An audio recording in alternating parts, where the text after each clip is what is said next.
মাহফিল পেশ করবেন বিশিষ্ট ইসলামী চিন্তাবিদ হযরত আল্লামা জনাব মাওলানা হুসাইন আহমেদ মাহফুজ দামাত বরকাতুহু। সম্মানিত উপস্থিতি, সম্মানিত এলাকাবাসী, আমি আপনাদেরকে অনুরোধ করছি, আপনারা এখনো যারা এদিক সেদিক ঘোরাফেরা করছেন, দোকানপাটে বসে আছেন, অনুরোধ করছি মাহফিলের প্যান্ডেলে এসে বসার জন্য। এই মাহফিল সুন্দর করে আপনাদের নৈতিক দায়িত্ব কর্তব্য, আপনারা মাহফিলে আসলে এই মাহফিল সুন্দর হবে ইনশাআল্লাহ। এরপর যে আলোচনা পেশ করছেন হযরত আল্লামা জনাব মাওলানা হুসাইন আহমেদ মাহফুজ দামাত বরকাতুহু। রিভাব দেন, হালকা একটু রিভাব, কানের দিকে সাউন্ড দিয়ে দেন। আসসালামু আলাইকুম ওয়া রাহমাতুল্লাহি ওয়া বারাকাতুহু।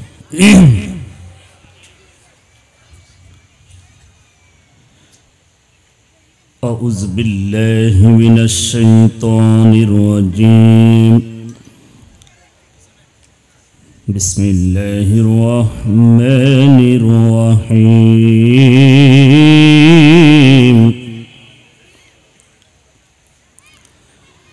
الذين آمنوا وهاجروا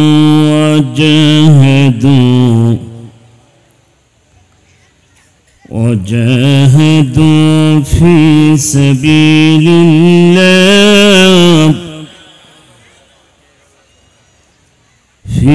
سبيل الله بأموالهم وأنفسهم أعظم درجة عند الله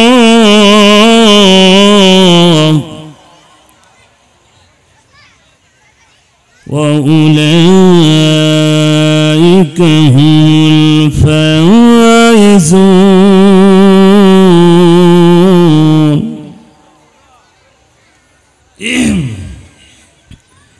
وقال رسول الله صلى الله عليه وسلم الدنيا كلها متاع وخير متاع الدنيا المرأة الصالحة إن الله وملائكته يصلون على النبي يا أيها الذين آمنوا صلوا عليه وسلموا تسليما. درود إبراهيم নামাজে যে দরুদ পড়েন সবাই মহব্বতের সাথে পড়ুন। اللهم صل على محمد وعلى آل محمد كما صليت على إبراهيم وعلى آل إبراهيم إنك حميد مجيد. اللهم بارك على محمد وعلى آل محمد كما باركت على إبراهيم وعلى آل إبراهيم إنك حميد مجيد. দুনিয়া থাকার জায়গা নয় রে দুনিয়া থাকার জায়গা না ফেরার দেশে যাইবা একদিন ফেসে না ফেরার দেশে যাইবা একদিন ফেসে আর তো ফিরে আইবা না রে দুনিয়া থাকার জায়গা না দুনিয়া থাকার জায়গা নয় রে দুনিয়া থাকার জায়গা নয়। নাকের কাছে জীবন তোমার মরণ ঘাড়ের পিছে পরাণ পাখি দিলে ফাঁকি সবই তোমার মিশে। নাকের কাছে জীবন তোমার মরণ ঘাড়ের পিছে পরাণ পাখি দিলে ফাঁকি সবই তোমার মিশে। চোখ বুঝিলে একবার তুমি হইরে চোখ বুঝিলে একবার আর তো ফিরে আইবা না দুনিয়া থাকার জায়গা না না ফেরার দেশে যাইবা একদিন ফেসে, না ফেরার দেশে যাইবা একদিন ফেসে, আর তো ফিরে আইবা না রে দুনিয়া, দুনিয়া থাকার জায়গা না, দুনিয়া থাকার জায়গা নয় রে দুনিয়া, দুনিয়া থাকার জায়গা নয়।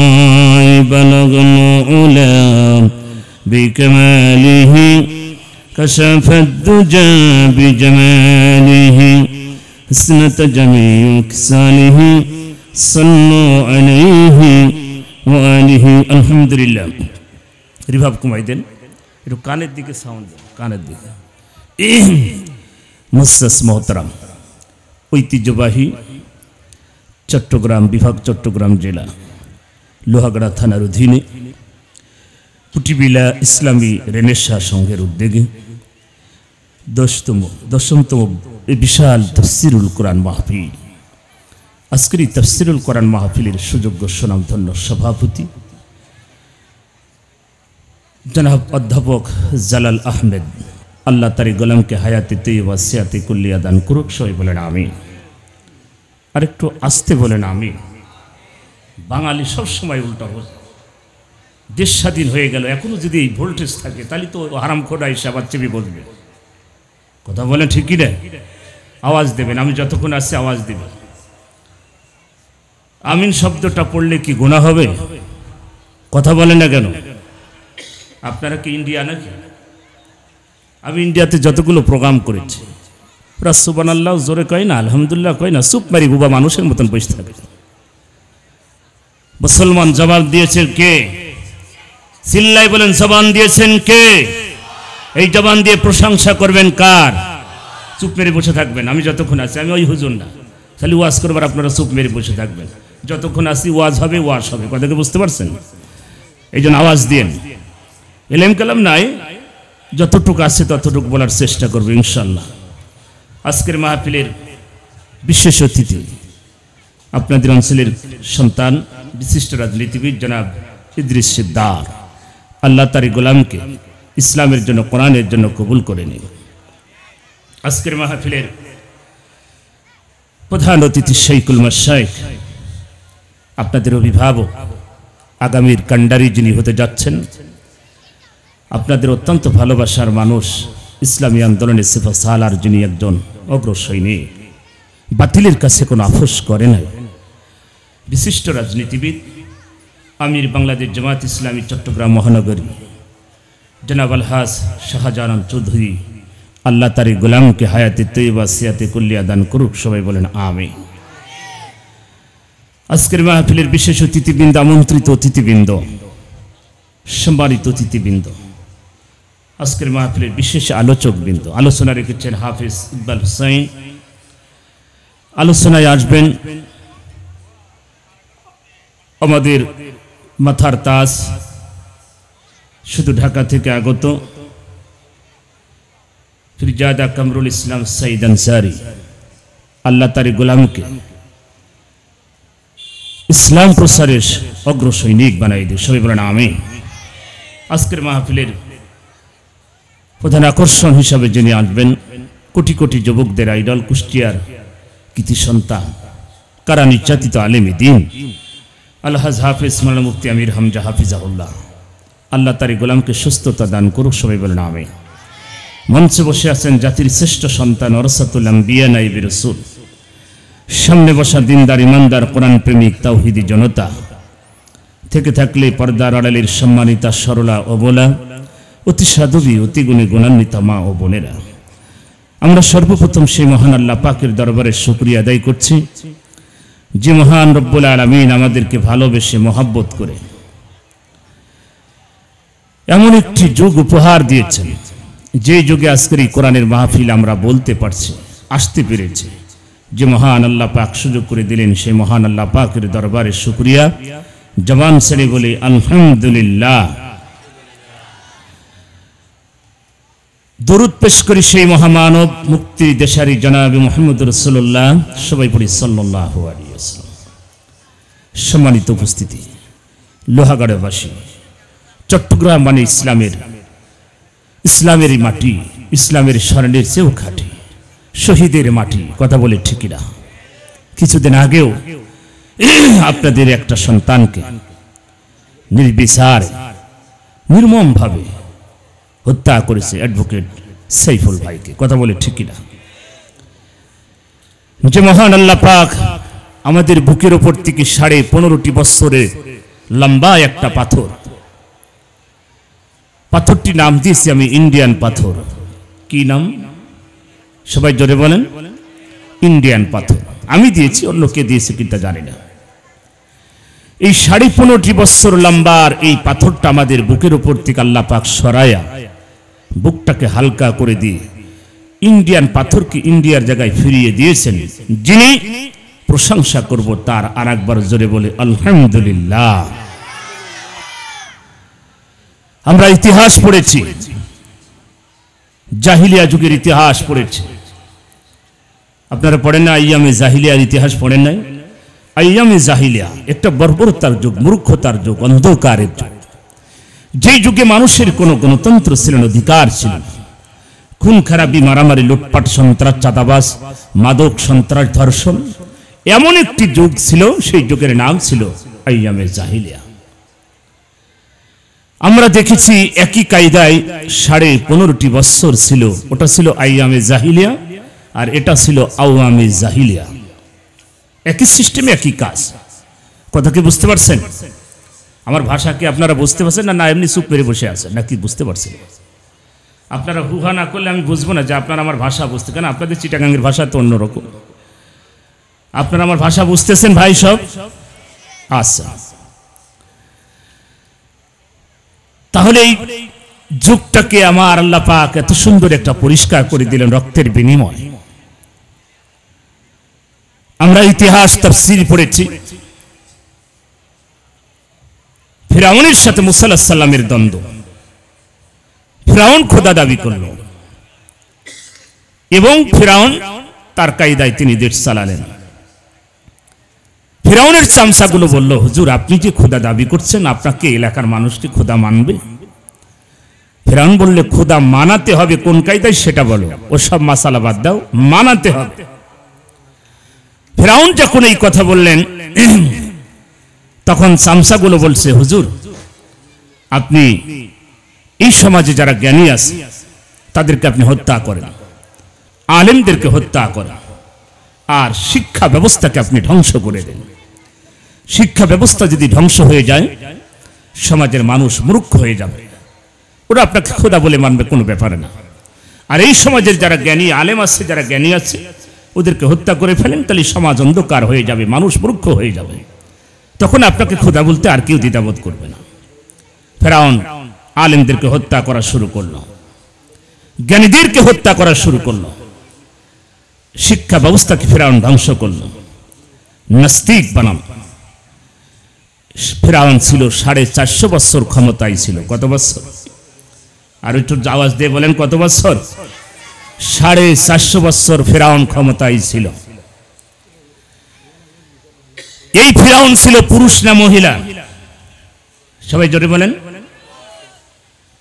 যুবক তোমরা একটু তো জোরে বলতে, মুরব্বী মানুষরা না বলতে পারে, তোমরা তো বলো, ফিরাউন কি পুরুষ না মহিলা? পুরুষ। উনি হচ্ছেন পুরুষ ফিরাউন। আর আমাদের দেশে যিনি 15.5 বছর যিনি দেশ চালিয়েছিলেন, ইনি হচ্ছেন লেডিস ফিরাউন। কি ফিরাউন? উনি হচ্ছেন পুরুষ ফিরাউন, ইনি হচ্ছেন লেডিস ফিরাউন। একই কায়দায় উনি যেভাবে দেশ চালিয়েছিলেন, এই লেডিস ফিরাউন একই কায়দায় দেশ চালিয়েছিল। কথা বলে ঠিক না? ফিরাউন হচ্ছে দুলাভাই, ইনি হচ্ছেন শালী। দুলাভার কাছ থেকে সব সিস্টেমগুলো ইনি ধারণ করেছিলেন।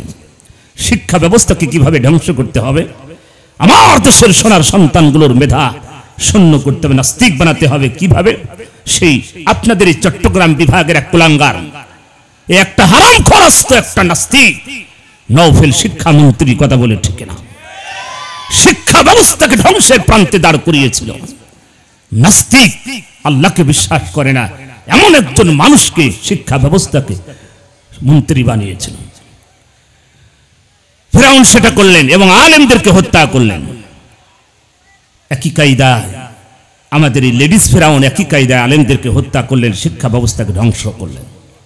আর এই বাংলাদেশটাকে নিজের বাবার সম্পদ মনে করে ভক্ষণ করছিলেন। আল্লাহর গজব তাদের উপরে নাজিল হয়েছে, কথা বলে ঠিক কিনা?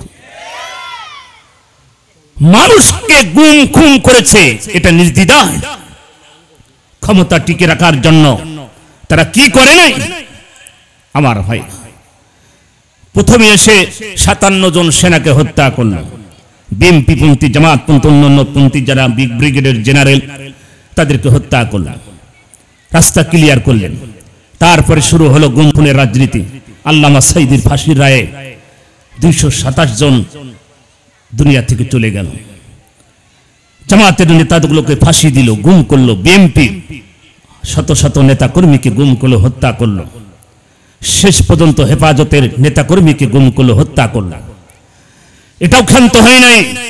শেষ পর্যন্ত আল্লামা সাঈদীর রক্ত তারা চুষে খেল, তারাও ক্ষান্ত হয় নাই। শেষ পর্যন্ত তারা আমার দেশের সোনার সন্তানদের বুকের ভিতরে গুলি চালিয়ে তারা রক্ত চুষে খেয়েছে, কথা বলে ঠিক কিনা? আল্লাহর আরশে আবু সাঈদের মায়ের চোখের পানি, মুগ্ধর মায়ের চোখের পানি, এদেশের তরুণ তরুণী হাজার হাজার ছাত্রর রক্তের বিনিময়ে আল্লাহ পাক কবুল করেছেন। জালেম শাসককে বাংলার জমিন থেকে বিতাড়িত করে দিল্লির মাল দিল্লি পাঠিয়েছে, কথা বলে ঠিক কিনা? আল্লাহ রাব্বুল আলামিন আমাদেরকে একটি সুন্দর বাংলাদেশ উপহার দিলেন। সে আল্লাহ পাকের দরবারে শুকরিয়া আদায় করা যাবে কি? যাবে কি? বলেন আলহামদুলিল্লাহ। সম্মানিত ভাইয়েরা, আমরা জানি আজকের এই মাহফিলটি আমার ভাই শাহজাহান ভাই, এই যুবক তরুণ, গত বছর হুজুর আসতে পারে নাই তার সমস্যার কারণে, এবছরে একটু এলোমেলো হয়ে গেছে। তিনি বলেছেন আমি কক্সবাজার জেলায় চিটাগাঙ্গের এই সাইডে আসবো না। এই জন্য তিনি আর তার সমস্যার কারণে তিনি বললেন আমি পারবো না, যেতেও পারবো না। শেষ পর্যন্ত যা হোক, শাহজাহান ভাই এত নাসর একটা বান্দা, যুবক তরুণ, বলল আসতেই হবে। শেষ পর্যন্ত হুজুর তার মুখের দিকে তাকিয়ে বারবার এত মানুষ কল দিয়েছে, কবুল করেছেন কে? জোরে বলেন কে? আল্লাহ কবুল করেছেন। আপনাদের মতন সোনার মানুষ সাথে সাক্ষাৎ হবে। সম্মানিত ভাইয়েরা, আমি শাহজাহান ভাইয়ের জন্য দোয়া করি, এলাকার যুবক যারা তরুণ তাদের জন্য দোয়া করি, আপনাদের সবার জন্য দোয়া করি। আল্লাহ যেন আজকের এই মাহফিলটা আমাদের নাজাতের জারিয়া করে দেয়। ভালো মন্দ আপনারা বোঝেন, আমিনটাও বলেন না, কারণ কি আমি বুঝতে পারছি না। লোহাগাড়ার মানুষ, ইসলামী আন্দোলনের মাটি, আপনাদের তাকবীরের চোটে সামিয়ানা কাঁপবে, কথা বলে ঠিকই না? আর আপনারা চুপ মেরে বসে আছেন। হিংসা বিদ্বেষ এগুলো থাকলে ঈমান নষ্ট হয়ে যাবে, আপনার ইবাদত আমল কোনো কবুল হবে না। কথা কি বুঝতে পারছেন? আমি পবিত্র কোরআনুল কারীম একটি আয়াত আপনাদের সামনে পেশ করেছি। পবিত্র কোরআনুল কারীমের 9 নম্বর সূরা। কয় নম্বর? 9 নম্বর সূরা। সূরাটির নাম হচ্ছে আত-তাওবা। শাব্দিক অর্থ হচ্ছে ফিরে আসা। কোথা থেকে? ফিরে আসা। ইন্ডিয়া থেকে? কোথা থেকে?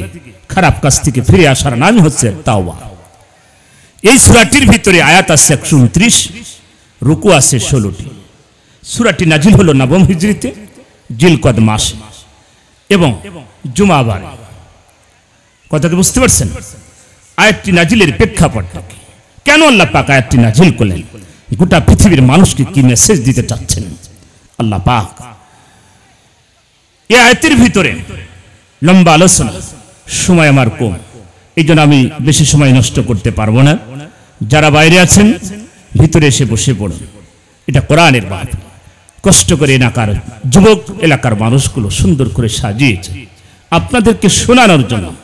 এখনো যদি বিভিন্ন জায়গায় বসে থাকেন, কারণ প্রতিটা শব্দ, প্রতিটা অক্ষরের বিনিময়ে 10টা করে নেকি আপনাদের আমলনামায় যাবে। যাবে কিনা আমার ভাই?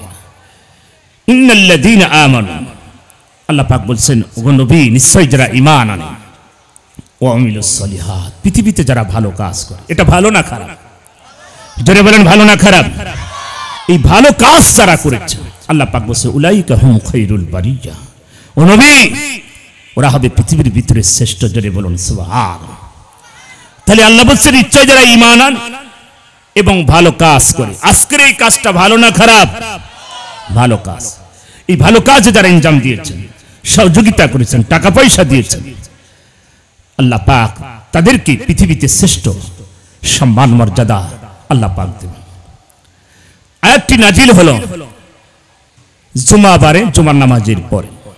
নাজিলের প্রেক্ষাপট দুইটা গ্রুপ সাহাবা, আনসার এবং মদিনার সাহাবারা মসজিদে নববীর ভিতরে জুমার নামাজের আগেই প্রবেশ করেছে। রাসূল তখন প্রবেশ করে নাই। মদিনার সাহাবারা বলছেন, আনসার সাহাবাদেরকে ডেকে বলছেন, ভাই ওই আল্লাহর কাছে মর্যাদাবান সম্মানিত কারা, একটু কি বলবেন? আনসার সাহাবারা বলছেন, হাজীদেরকে পানি পান করানো, হাজীদেরকে খাবার খাওয়ানো। তাফসীরের ভিতরে আসছেন মুফাসসির ইকরামরা বলেন এটা আনসার বাহিনী বলছে। মদিনার সাহাবারা বলছেন, আমাদের দৃষ্টিতে আল্লাহর পথে মাল এবং জান দেওয়া। দুইটা গ্রুপের ভিতরে একটু মানে জানার জন্য তাদের একটু কলহ শুরু হলো। আল্লাহর নবী, বিশ্ব নবী, গোটা তো জাহানের বাদশা, জুম্মার নামাজের জন্য তখনও প্রবেশ করে নাই। নবী আমার জুম্মার নামাজের জন্য তখনও মসজিদে প্রবেশ করে নাই। দুইটা গ্রুপ সাহাবা, আনসার মদিনার সাহাবারা, একে আর একজন একজন আর একজন তারা তর্ক শুরু হয়ে গেল। তর্ক মানে মারামারি, হিংসা নাই। জানার জন্য একজন আর একজনের কাছে প্রশ্ন ছুড়লেন। মদিনার সাহাবারা ডেকে বললেন আনসার সাহাবাদেরকে, আমাদের দৃষ্টিতে আল্লাহর কাছে মর্যাদাবান সম্মানিত আল্লাহর পথে মাল এবং জান দেওয়া। হযরত ওমর রাদিয়াল্লাহু তাআলা মসজিদে নববীর ভিতরে প্রবেশ করলেন। হযরত ওমর বললেন, ও নবীর সাহাবারা, কিসের এত গুনগুন আওয়াজ, কোন কিসের এত আওয়াজ? নবী এখনো প্রবেশ করে নাই। সঙ্গে সঙ্গে ধমক দিলেন। মদিনার সাহাবারা ডেকে বললেন, ভাই ওমর, আমাদের একটা প্রশ্ন আছে। আনসার সাহাবারা কি প্রশ্ন করলেন? ভাই ওমর, ওই আল্লাহর কাছে মর্যাদাবান সম্মানিত কারা দুনিয়ায়, আপনি কি একটু বলবেন? মদিনার সাহাবারা প্রশ্ন করলেন, আনসার সাহাবারা কি প্রশ্ন করলেন?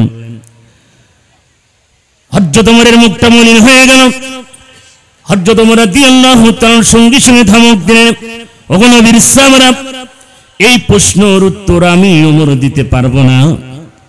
আল্লাহর নবী ছাড়া এটা সম্ভব হবে না। সঙ্গে সঙ্গে আমার আল্লাহর নবী মসজিদে নববীর ভিতরে প্রবেশ করলেন। সাহাবারা দাঁড়িয়ে গেলেন। আল্লাহর নবী মিম্বারে দাঁড়ালেন, আলোচনা হলো, খুতবা দিলেন। জুম্মার নামাজ শেষ হয়ে গেল। নবী আমার সাহাবাদের দিকে মুখ ফিরিয়ে বসলেন। সাহাবাদের ভিতরে গুনগুন আওয়াজ শুরু হয়ে গেল। যেই সময় মসজিদে নববী কাঠের খড়ের তৈরি, এখন বর্তমান মসজিদে নববী এত সুন্দর, আমার দৃষ্টিতে পৃথিবীতে এত সুন্দর মসজিদ কোথাও আছে কি আমার জানা নাই। যারা হাজী সাহেব গেছেন বলেন তো, মসজিদে নববীর ভিতরে ঢুকলে আর মন বাইর হতে চায় না। এত সুন্দর কারুকাজ। 7 নম্বর গেট পাবে সালাম, রাসূলকে সালাম দিয়ে তার পাশের গেটটা রিয়াদুল জান্নাত।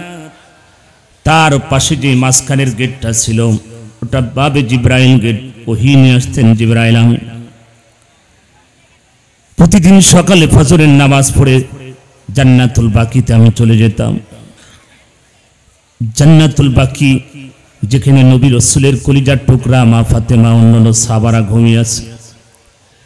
এই মসজিদে নববী এত সুন্দর, আল্লাহর নবীর জামানায় সুন্দরতা ছিল না।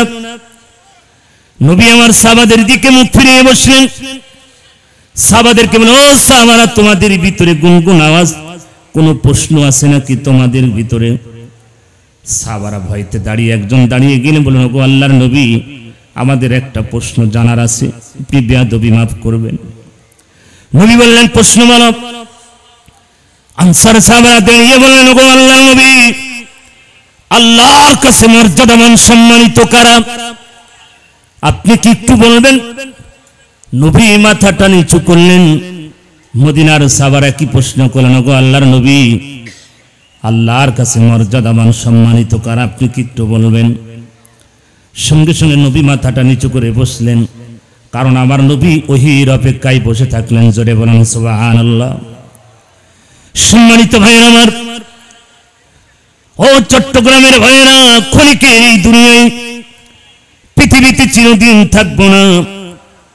মানুষ পৃথিবীতে আসছে, সবাইকে মৃত্যুবরণ করতে হবে। দুনিয়ায় কিসের অহংকার, কিসের ক্ষমতার বড়াই? 15.5 বছর যারা ক্ষমতার অপব্যবহার করেছে, বাংলাদেশের সম্পদ নিজের সম্পদ মনে করে ভক্ষণ করেছে, বিদেশ পাচার করেছে, আল্লাহর গজবে তারা ধ্বংস হয়েছে। জোরে বলেন কথা ঠিক কিনা? আল্লাহর গজব তাদের উপরে নাজিল হয়েছে।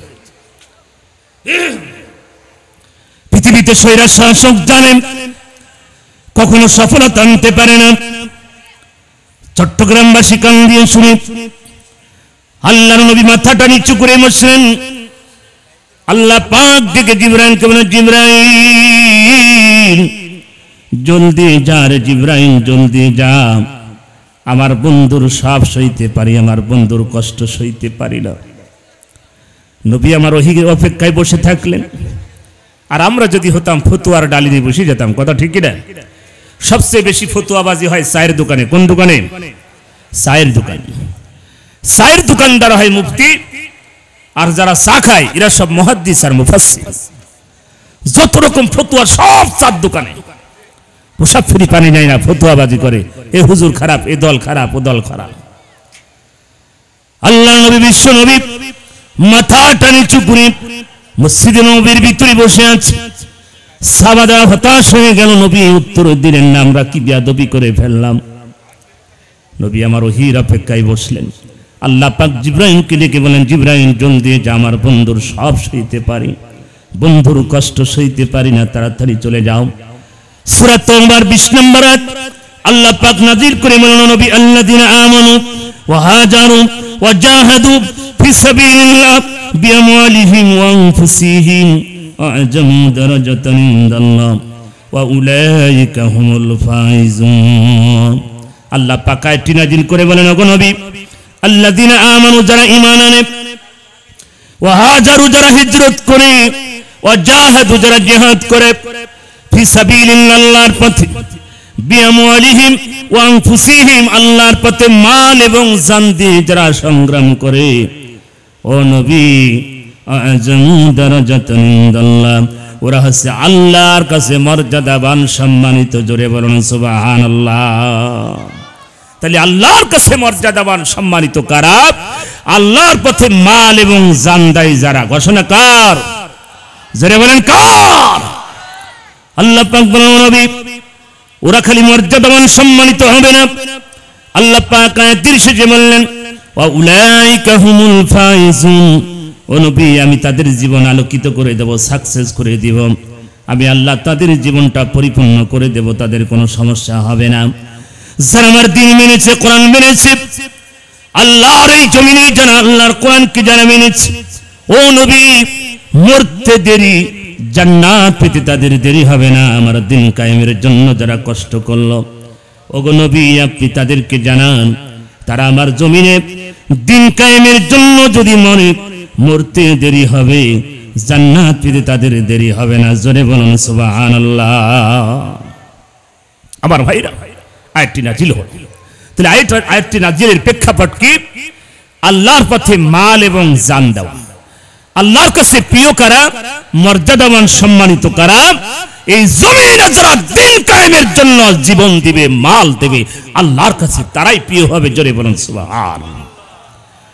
আজ আপনাদের এই থানা সাতকানিয়া নাকি লোহাগাড়া, এই দুইটা থানার একজন অভিভাবক ছিল, তাই তো?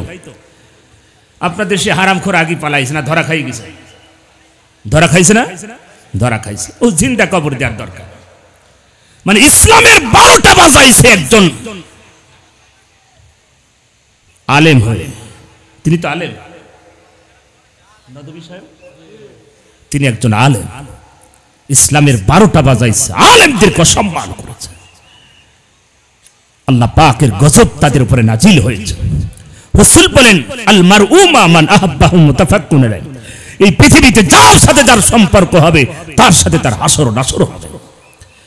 কারো সম্পর্ক যদি লেডিস ফিরাউনের সাথে থাকে, তার হাসর হবে ওই লেডিস ফিরাউনের সাথে। কথা কি বুঝতে পারছেন আমার ভাই?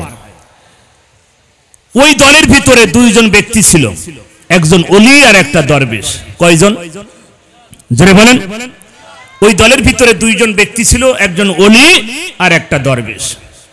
ওলি, যিনি ওলি ছিলেন, উনি ফরজ নামাজ পড়তেন না, তাহাজ্জুদ পড়তো 70 থেকে 80 রাকাত। এটা একটা আস্ত ডাইরেক্ট হারামখোর। কথা বলে ঠিক না? পৃথিবীর কোন গ্রন্থে কোন কিতাবে 70 থেকে 80 রাকাত তাহাজ্জুদ আছে, এরকম কিতাব কোনদিন আছে পড়েছেন, শুনেছেন? কথা বলে না কেন? তার মানে একটা মিথ্যা বানোয়াট। আমি গত কয়েকদিন আগে নারায়ণগঞ্জ ফতুল্লাহ বললাম, আপনাদের সেই 7 মার্ডারের আসামি কই? মাঝে মাঝে খালি ডায়লগ দিত, খেলা হবে। কথা ঠিক না আমার ভাই? আরেকজন দরবেশ বাবা বুড়ুকালে পরের বউ ভাগাইছে, জানেন কি? আবার দ্বিতীয়ত 36,000 কোটি টাকা ব্যাংকে শেষ, 7টা ব্যাংক ধ্বংস করেছে, নিজের নামে সম্পদ লিখে। এবং কোরআন শরীফের ইসলামিক একটা কনফারেন্স ছিল আহলে হাদিসের, ঢাকাতে 2024 সালে 5 আগস্টের আগে। তিনি বলেছেন কোরআন শরীফের ভিতরে একটু সমস্যা আছে। জোরে বলেন নাউজুবিল্লাহ। আমার ভাইরা, কোরআন শরীফের ভিতরে সমস্যা আছে, এটা কেউ যদি বলে তাকে জিন্দা কবর দেওয়া দরকার আছে কিনা? কথা বলেন। তখন দেখলেও ভাবতো ভালো না, চতুর্দিকটা আওয়াজ আসতেছে। তখন বলছেন না, কোরআন শরীফের ভিতরে অতটা সমস্যা নাই, হাদিসের ভিতরে আছে। ওর মুখে বক্সের মারি দাঁত সব খুলে ফেলার দরকার ছিল। কথা বলে ঠিক না? জিন্দা কবর দিতে হতো। আল্লাহর এই কোরআন শরীফে যারা সন্দেহ করে, তারা মানুষ না, জঙ্গলের জানোয়ারের চেয়েও খারাপ। কথা বলতে হবে। আল্লাহ বলছে, জালিকাল কিতাবুল লা রাইবা ফিহি, নবী এমন একটি কিতাব পৃথিবীতে নাজিল করেছে যার ভিতরে কোনো সন্দেহ কেউ যদি সন্দেহ করে ঈমান থাকবে। আমার আল্লাহ রাব্বুল আলামিন নবী ইউরিদুনা লিতুফিউ নূরাল্লাহি বিআফওয়াহিহিম আল্লাহু মুতিম্মু নূরিহি ওয়ালাউ কারিহাল কাফিরুন। আল্লাহ রাব্বুল আলামিন নবী কাফের যারা হবে, ওরা মুখের ফুৎকার দিয়ে আমার এই কোরআনের নূরকে নিভাতে চায়। ও নবী সম্ভব হবে না। আমার এই নূরকে যারা নিভাতে চায়, ও নবী সম্ভব হবে না। কারণ আমার এই কোরআনের নূরকে আমি জ্বালিয়েছি, জ্বালাবো, কিয়ামত পর্যন্ত জ্বলবে। কাফেররা মন খারাপ করুক আর ষড়যন্ত্র করুক। জোরে বলেন কথা ঠিক কিনা? তাহলে আল্লাহর এই কোরআনের নূরকে যারা নিভাতে চায়, ওরা কি? আল্লাহর ভাষায় ওরা কি? জোরে বলেন কি? কাফের। ওরা কি? কাফের। আর 15.5 বছর যারা কোরআনের মাহফিল বন্ধ করেছিল, তাফসীর মাহফিল যারা বন্ধ করে দিয়েছিল, ক্ষমতার ভাবে প্রশাসনের মাধ্যমে, আল্লাহর ভাষায় ওরা কাফের। আর কাফের মারা গেলে জানাজা করা জায়েজ নাই। কথা বলেন। আপনাদের এলাকায় কারা কাফের আপনারা জানেন, ওগুলো মারা গেলে শ্মশানে পোড়াবেন। কথা কি বুঝতে পারছেন? আল্লাহর কোরআনে যারা বাধা দিয়েছে, সিস্টেম কি? কোরআনের মাহফিল দিতে অনুমতি লাগবে। কিসের অনুমতি? এলাকার মেম্বার, চেয়ারম্যান, থানার ওসি, ডিসি, এসপি, এমপি, মন্ত্রী, হারামখোর, নারীখোর, মদখোর, টায়ারখোর, গাঁজাখোর, বিড়িখোর, সব খোরের কাছে অনুমতি দিয়ে লাগতো। কথা বলে ঠিক না? দেশটা মনে করেছিল বাবা, আর জনগণ সব ভাড়াটিয়া। কথা বলে ঠিক না? আর মুখে মুখে খালি বলিত গণতন্ত্র, গণতন্ত্র। আমার ভাইরা, এটা হারামখোরের দল, ওটা হারামখোরের দল। এদেশের টাকা পয়সা সব লুটপাট করেছে। কথা বলে ঠিক না? এক একজন এমপি, মন্ত্রী হাজার হাজার হাজার কোটি কোটি টাকা এদেশ থেকে সব বিদেশ পাচার করেছে। লেডিস ফিরাউন যখন হেলিকপ্টারে উঠতেছে, কেউ বলছেন 9টা, কেউ বলছে 14টা, 9টা ব্রিফকেস এবং না 14টা ব্রিফকেস টাকা ভরে তিনি দাদা বাড়ি নিয়ে চলে গেলেন। কথা কি বুঝতে পারছেন? ওরা বলে দেশ ভালোবাসত, যাদের ছেলে মেয়ে দেশে বিয়ে দেয় নাই, সব ইহুদি খ্রিস্টানদের সাথে বিয়ে দিয়েছে। ওরা নাকি বলে দেশকে ভালোবাসত। এসব মুখের গল্প আমার আল্লাহ পছন্দ করে নাই। আল্লাহর এমন গজব এসেছে, দিল্লি মাল দিল্লি চলে গেছে, কথা বলে ঠিক না। এখন নিয়ে আসতে হবে, বাংলাদেশে ফাঁসি দিতে হবে, ইতিহাস করতে হবে। পৃথিবীতে আজ পর্যন্ত কোনো নারীর ফাঁসি হয় নাই, কিন্তু এই কুলাঙ্গার নারীকে ফাঁসি দিতে হবে। 1000 বার যদি ফাঁসি দেয়, বাংলাদেশের মানুষের আশা আকাঙ্ক্ষা পূরণ হবে না, কথা বলে ঠিক না। কারণ আমার দেশের হাজার হাজার মানুষের রক্ত চুষে চুষে খেয়েছে, হাজার হাজার নারীকে বিধবা করেছে, হাজার হাজার সন্তানকে এতিম করেছে, কথা বলেন। আপনাদের এই সাকিব নামক ছেলেটি এই লোহাগাড়ার না সাতকানিয়ার এখানেই বাড়ি। পুটিবিলার সাকিবকে হত্যা করলো কারা? ফেরেশতারা, কথা বলেন। অপরাধ কি? শিবির নাকি ছাত্র শিবির? অপরাধ এটাই নাকি? শিবির করলে সমস্যা, আর ছাত্রলীগ নারী মদ হারাম জুয়া টেন্ডারবাজি করলে তোমাদের ক্ষতি নাই, কথা বলে ঠিক না। নিষিদ্ধ হলো তাদের দলের কর্মসূচি নারী মাদক সন্ত্রাস আর টেন্ডারবাজি। এই ছাড়া 4টা জিনিস আর কিছু আছে ওদের দলে? নামাজ আছে, রোজা আছে, হজ আছে, যাকাত আছে, ইসলাম দেশ প্রতিষ্ঠা হোক, হালাল হারাম মানুষ বেঁচে খাক, মাদক থেকে সন্ত্রাস থেকে মুক্ত হোক, এটা কি আছে তাদের সংবিধানে? তাদের 4টা আছে, মাদক সন্ত্রাস আর টেন্ডারবাজি আর খুন, এই 4টা ছাড়া কিচ্ছু নাই। মাদকের সম্রাট আপনাদের বদি, কথা বলেন। আসলে তো বদি না, বদ, কথা বলে ঠিক না। বলছে উনি হচ্ছেন খুব ভালো লোক না, মাদক পাচার করেছে, এই জন্য ওনাকে এমপি নমিনি দেওয়া যাবে না। কাকে দিতে হবে? ওনার স্ত্রীকে দিতে হবে। মানে গরুর গোশ খাবো না, ঝোল খাবো, কথা বুঝতে পারছেন? হারাম খোরেরা, মানে উনাকে দিল না, ওনার স্ত্রীকে দিল, তার মানে তো তাই, কথা ঠিক না? আমার ভাই, দেশটাকে ধ্বংস করেছে তারা, আল্লাহর গজব তাদের উপরে নাজিল হয়েছে, কথা কি বুঝতে পারছেন? আল্লাহ আমাদের এই বাংলাদেশটাকে এমন ভাবে স্বাধীন করে দিল রক্তের বিনিময়ে। রক্ত ছাড়া আল্লাহ পাক 2টা জিনিস আল্লাহর কাছে প্রিয়, আল্লাহর পথে মাল এবং জান, আল্লাহর পথে মাল এবং জান। উহুদের ময়দানে আমি কমপক্ষে 3টা ঘন্টা আমি বসে বসে ঘুরে ঘুরে আমি দেখেছি 70 জন সাহাবার কবরের পাশে দাঁড়িয়ে তারা জীবন দিয়েছে আল্লাহর পথে দিন কায়েমের জন্য, কথা বলে ঠিক না। বাতিলের কাছে তারা মাথা নত করে না। তারা কি হলো? তাদের ভিতরে আইনমন্ত্রী ছিল একজন, আমার গত 3 তারিখে মাহফিল ছিল কসবা। আইনমন্ত্রী বাড়ি ভাঙি সমান করে ফেলিস, আগুন দিয়ে সব পুড়ে শেষ করেছে। এটা একটা পাকা নাস্তিক, একটা ডাইরেক্ট হারামখোর, আইনের জায়গায় বসে সব বেআইনি কাজ, কথা বলে ঠিক না, সব বেআইনি। যারা পাশ হাঁটতে পেরেছে তারা হয়ে গেছে সঙ্গী, যারা পাশ হাঁটতে পারে নাই তারা হয়ে গেছে জঙ্গি, কথা বলে ঠিক না। আমার ভাই না, তার এলাকার মানুষ বললাম তাকে ফাঁসি চান, বললো সবাই হাত তুলে বলছে, হাজার হাজার মানুষ বলছে ফাঁসি চায়। কারণ এদেশের নিরীহ মানুষকে আপনাদের এই চট্টগ্রামের সন্তান সালাউদ্দিন কাদেরকে ফাঁসি দিয়েছে, কথা বলে ঠিক না। এদেশের তরুণ ছাত্র যারা ইসলামের জন্য জীবন দিয়েছে, ছাত্র শিবির, বাংলাদেশ জামাত ইসলামের নেতা কর্মীকে ফাঁসি দিয়েছে, কথা বলে ঠিক না। আমি বলি তারা বলতো বাংলাদেশ জামাত ইসলাম হচ্ছে পাকিস্তানের রাজাকার। কাদের রাজাকার? পাকিস্তানের রাজাকার। আপনারা বলেন তো বাংলাদেশ জামাত ইসলামের একজন নেতা কর্মী পাকিস্তানে পালাইছে? জোরে বলেন পালাইছে? পালাই না। আর তোমাদের কি হলো? তোমরা সব দিল্লি চলে গেলে, তোমরা হচ্ছে ভারতের রাজাকার, কথা বলে ঠিক না। তোমরা আমাদের এতদিন অপবাদ দিয়েছো, আল্লাহ সেই অপবাদটা তোমাদের ঘাড়ের উপরে চাপাই দিয়েছে। তোমরা হচ্ছে ভারতের রাজাকার। আইনমন্ত্রী আর সালমান রহমান, এই 2 শয়তান, ওরা মনে করলো দেশে তো থাকা যাবে না, কি করা যায়, তাহলে আমরা জান্নাতে চলে যাই। জান্নাত ওদের ইন্ডিয়া। কোথায়, কিভাবে যাওয়া যায়?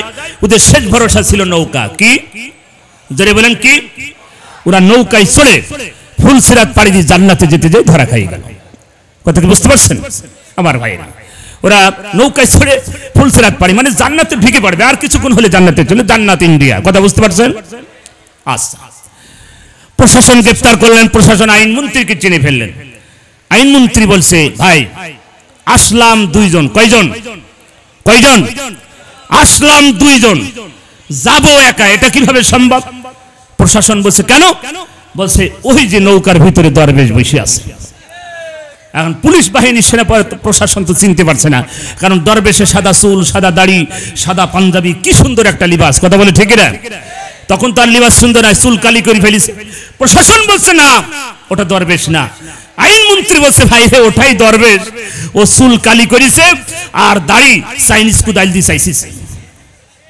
কথা বলেন, হারামখোরের দল, নারীখোরের দল, সন্ত্রাসের দল, মাদকখোরের দল, দেশটা তারা ধ্বংস করেছে। কথা বলে ঠিক না?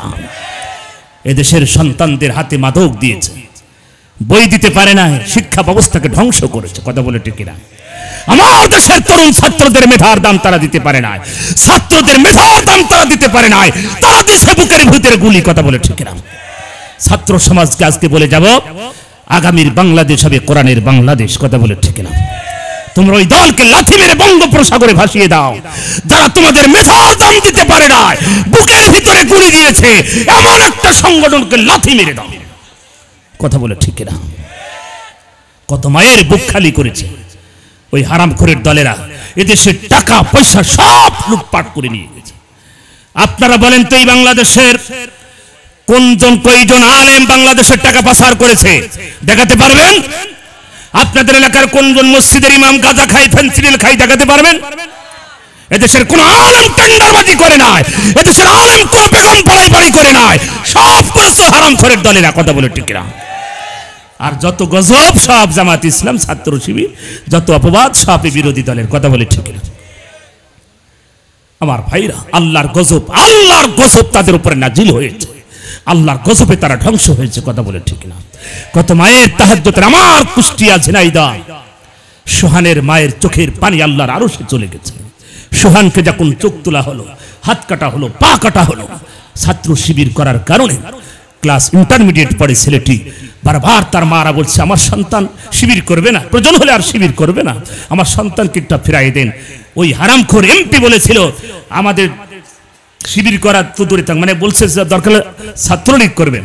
তখন উনি উত্তর দিয়েছিলেন ছাত্রলীগ করার ছেলে কি আমাদের অভাব লাগবে না। লাস্টটা পর্যন্ত শেষ পর্যন্ত কাটা কাটা কাটা।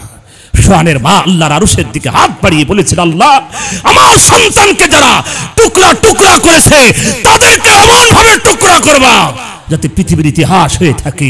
আল্লাহ সেটা কবুল করেছে। কথা বলে ঠিক না?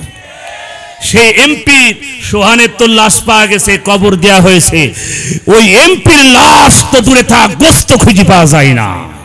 কথা বলে ঠিক না? আল্লাহর ছাড় দেয় কিন্তু ছেড়ে আল্লাহ ধরো, আল্লাহর পাখা এমন, আল্লাহ এমন ভাবে ধরেছে দিল্লির মাল দিল্লি চলে গেছে। কষ্ট পাচ্ছেন? সম্মানিত ভাইরা, ইসলাম শান্তি চেয়েছিল, অশান্তি তারা তৈরি করেছে।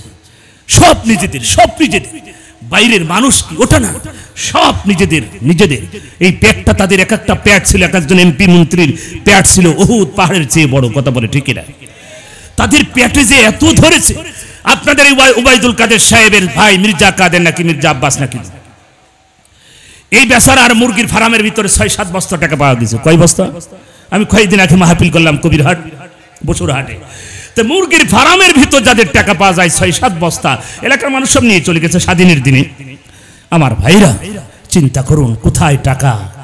আর এখন বিএনপি জামাতরা টাকা খুঁজে পাচ্ছে না, পাবে কোনে? সব তো টাকা ওদের কাছে। কথা ঠিক না? আমার ভাইরা, ইসলামকে কিভাবে তারা ধ্বংস করেছিল, আলেমদেরকে হত্যা করেছে। আল্লামা সাইদি সাহেবকে কি কায়দায় শোক ব্রেনে তারা 2014 আগস্ট 15 আগস্ট তার শোক দিবস, যাতে 14 আগস্টে যদি হত্যা করা যায় 15 আগস্টে তারা আন্দোলন করতে পারবে না, কারণ সারা দেশে তার বাবার শোক দিবসে প্রশাসন এবং তার বাহিনী থাকবে, রাস্তায় নামতে পারবে, এমন কায়দায় হত্যা করা হলো। কথা বলে ঠিক না? তার জানাজাটা পর্যন্ত ঢাকাতে হতে দেয় নাই। আর আপনারা বলবেন ওই দল ভালো, এটা পাকা দিন একটা হারামখোর দল। কথা বলে ঠিক না? রাসূল বলেন যার সাথে যার সম্পর্ক হবে তার সাথে তার হাসর নাসর হবে। ওই আপনাদের সম্পর্ক যদি লেডিস ফিরাউনের সাথে থাকে, আপনার হাসর হবে ওই লেডিস ফিরাউনের সাথে। কথা কি বুঝতে পারছেন? আল্লাহ রাসূল বলেন দুনিয়াতে যত সম্পদ আছে, আল মারউ মা মান আহাব্বাহু, পৃথিবীতে যার সাথে যার সম্পর্ক হবে তার সাথে তার হাসর নাসর হবে। রাসূল বলেন আদ-দুনিয়া কুল্লুহা মাতাউন খায়রু মাতা'আদ দুনিয়া আল মারআতু সালিহা। গোটা পৃথিবীতে যত সম্পদ দেখছেন, সব সম্পদের সম্মান মর্যাদা আল্লাহর কাছে যত, তার চেয়ে বেশি মর্যাদা সম্মানিত হবে একজন নেককার দিনদার, একজন পরেশকার নারী। জোরে বলুন সুবহানাল্লাহ। আমাদের সমাজটা, আমাদের পরিবার, আমাদের স্ত্রী মেয়ে তাদেরকে পর্দার ভিতরে আনতে হবে। সম্মানিত ভাইয়ের মা, দিনদার বানাতে হবে, জান্নাতি পরিবার বানাতে হবে, আদর্শবান সন্তান তৈরি করতে হবে, যেই সন্তান আগামীর বাংলাদেশ করার জন্য বুকের ভিতরে গুলি নেবে, বাতিলের কাছে কোনো মাথা নত করবে না। দেলোয়ার ভাই কেন্দ্রীয় সভাপতি শিবিরের, আমার ডক্টর শফিকুল ইসলাম মাসুদ ভাই রিমান্ডের পর রিমান্ড, রিমান্ডের পর রিমান্ড, পৃথিবীর ইতিহাস 57 দিনে একটানা রিমান্ড টেনেছে এই হারামখোরের দলেরা, তারপরও তাদের কাছে মাথা নত করে না। এদেশের জামাত ইসলাম এত নির্যাতন হয়েছে, একটা জামাত ইসলাম পাকিস্তানে পালাই নাই। আর ওরা কি হলো, সুটকেস ব্রিফকেস নিয়ে হেলিকপ্টার নিয়ে সব মামু বাড়ি চলে গেল। এটা সাইদি সাহেব বলেছিল 12 কোটি মানুষ আস্তে করে গাছের ঘোড়া নাড়া দেবে, মামুর বাড়ি দিল্লি চলে যাবা। প্রথমে যেতে ছিল কলকাতায় মমতা দিদির কাছে, মমতা দিদি দেখছে উড়ি চলে আসছে, মমতা দিদি বলছে সুকান সুকান সুকান, দূর হয়ে যা, দূর হয়ে যা। মানে মমতা দিদিও পছন্দ করে নাই, কথা বলে ঠিক না? পৃথিবীর কোন দেশ তাকে গ্রহণ করো না, এমন একটা নোংরা জঘন্যতম একটা নারী পৃথিবীর ইতিহাস সৈরা শাসক জালেম। কেউ যদি একবার পালায়, পৃথিবীর ইতিহাস থেকে ভার্সিটিতে আমরা পড়েছি, আমরা জানি ভাই, কোন শাসক যদি একবার পালিয়ে চলে যায়, ওই শাসক আর এই চেয়ার আর পায় না, কথা বলে ঠিক না? আমরা দোয়া করি তিনি আসবেন বাংলাদেশে, এসে তাকে ফাঁসিতে ঝুলাতে হবে, এদেশের তরুণ ছাত্র রক্তের দাম নিতে হবে, কথা বলে ঠিক না? আমরা দোয়া করি আজকের এই পুটিবিলা ইসলামী রেনেসাঁ সংঘের উদ্যোগে এলাকার যুব সমাজ কষ্ট করেছেন, আমি তাদের জন্য দোয়া করি। আমার শাহজাহান ভাই প্রচন্ড কষ্ট করেছে এই মাহফিলের জন্য, রাত দিন এত কল দিয়েছে, আল্লাহ পাক কবুল করেছেন। আপনাদের এই আশাকাঙ্ক্ষা কবুল করেছেন কে?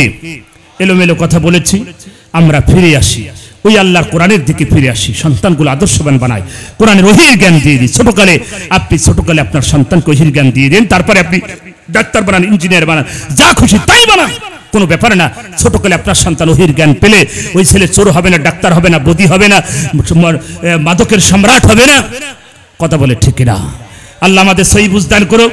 আজকের এই মাহফিল থেকে আমি সবার জন্য দোয়া করে, মঞ্চ অতিথিবৃন্দ আছেন আমি তাদের জন্য দোয়া করে, সম্মানিত পরিচালক আপনাদের সবার জন্য দোয়া করে, এলাকাবাসী আমি আপনাদের জন্য দোয়া করি, কারণ এলাকার মাটির নিচে যত মানুষ কবরে ঘুমিয়ে আছে, আল্লাহ প্রত্যেকের কবরগুলো জান্নাত বানিয়ে দিক, যারা বেঁচে আছেন আল্লাহ নেক হায়াত দিক, এবং যত যুবক আজকের এই মাহফিলের জন্য কষ্ট করেছেন রেনেসাঁ সঙ্গের এই ক্লাব, এই সংগঠন হযরত ওমরের সঙ্গী বানাই দিক, বলেন আমিন। যত যুবক গলাছে হযরত ওমরের মতন কবুল করুক, বলেন আমিন। এই মাহফিল কালা কবুল করুক, জারি রেখে দিক। আগামীর বাংলাদেশ কোরআনের বাংলাদেশ, রাজি আছেন সবাই? আগামীর বাংলাদেশ দুর্নীতিমুক্ত বাংলাদেশ, রাজি আছেন? আল্লাহ আমাদের সবাইকে কবুল করুক, আমিন। আমি দোয়া করি এখানে অতিথিবৃন্দ বড় ভাই কামরুল ইসলাম সাইদ আনসারী, মুফতি আমির হামজা সাহেব কারানির চাতিত, এই মানুষটাকে কারাগারে খাটিয়েছে একখের অন্যায়ভাবে, কথা বলে ঠিক না? হক কথা বলার কারণে, চোর না, ডাকাত না, সন্ত্রাস না, হক কথা বলার কারণে। অতিথিবৃন্দ সবার জন্য আজকের প্রধান অতিথি আমাদের মাথার তাজ অভিভাবক, আগামীর কান্ডারি হতে যাচ্ছেন, এই আঙ্গুলটা যেন বাইপাস রোডে না যায়, ঠিক জায়গায় যেন পড়ে।